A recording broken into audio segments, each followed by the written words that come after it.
Now let's say that you were smart and that you planned ahead and that you knew that you were going to have a young child in your life, and that you were going to have to be responsible for it.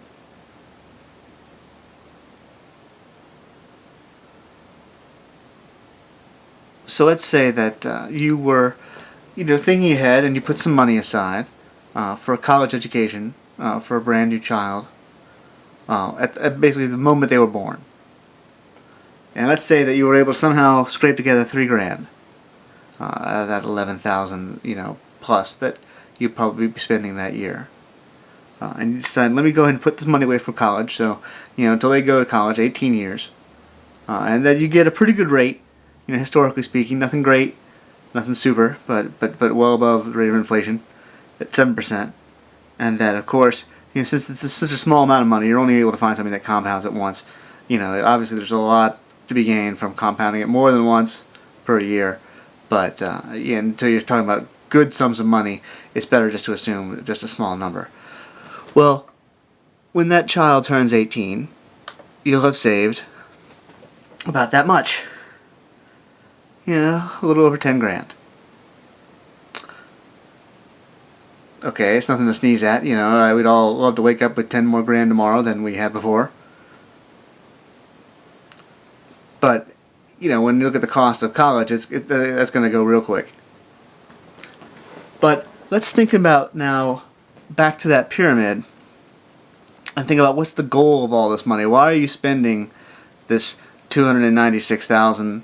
I mean, of course, because you love the child, but what is the goal? What are you trying to accomplish? What do you, like Ramses II, want to see being developed so that even when you're gone, you know that things will be all right, that they'll be taken care of?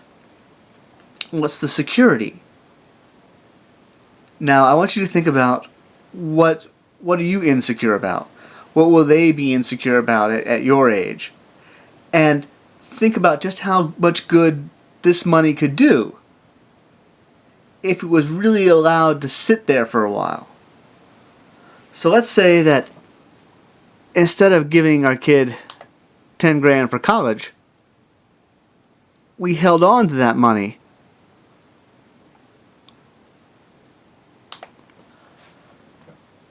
instead of giving them that 10 grand for college. Let's say we held on to that money until we expected them to be retiring. And let's assume that they retire a little bit later. Let's say 70. They live a lot longer than that 65. And really 75 or 80 is probably just as easy to do. But let's just say, for the sake of argument, 70. And we're able to maintain that same rate. And hopefully at least be able to find some sort of long-term CD or something that compounds better than just once. How much money are we talking about then? That's over $370,000. Now, that's great. I mean, that's got a lot of assumptions built into it. Number one, that rate. You knock that rate down, by even a smudge. You take that down to what let's say a going 30-year treasury is. Well, then you're back down to 57, and that's just a few percentage points. So you'd really have to say. And that's, of course, for inflation as well. Now, hopefully, that 7% should take care of that, assuming you're not in a hyperinflationary environment. But think about what just a little bit more starting money can do, and think about that as a percentage. Think about what a little bit of that starting money can do, and think of it as a percentage of what you're going to spend on the child. And look what $3,500 gets you. Look what $5,000 does. And at 7, you're probably, and think for the price of that sweet 16 car, about $7,500 if you're lucky.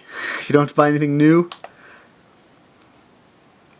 And again, let's say compounded it quarterly.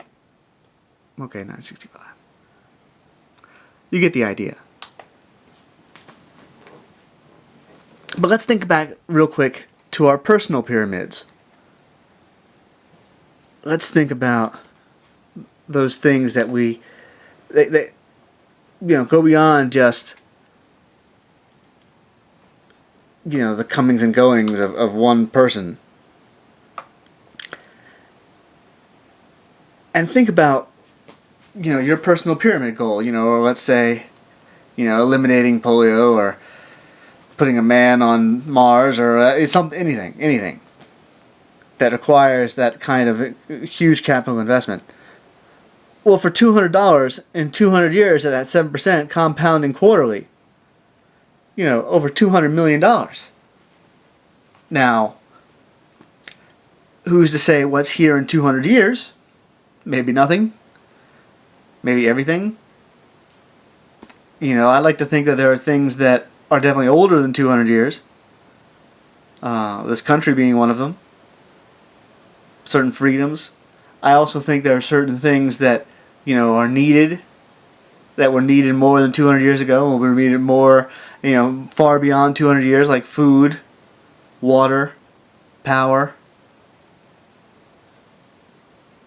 So I think that there's a opportunity for a going concern to manage this money, to prepare this money, and to set out goals in the future that can be accomplished with this money.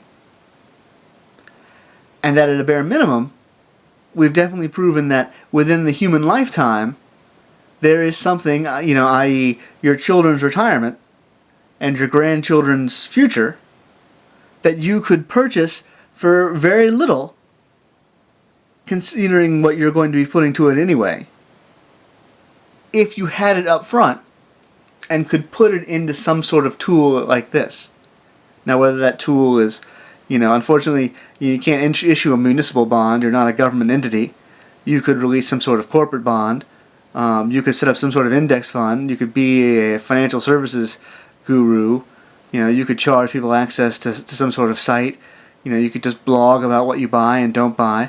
You could launch a business that you think provides something that will be needed in that time frame that you're looking at, or at least has the ability to adapt and expand. And you can set forth what you want to see happen.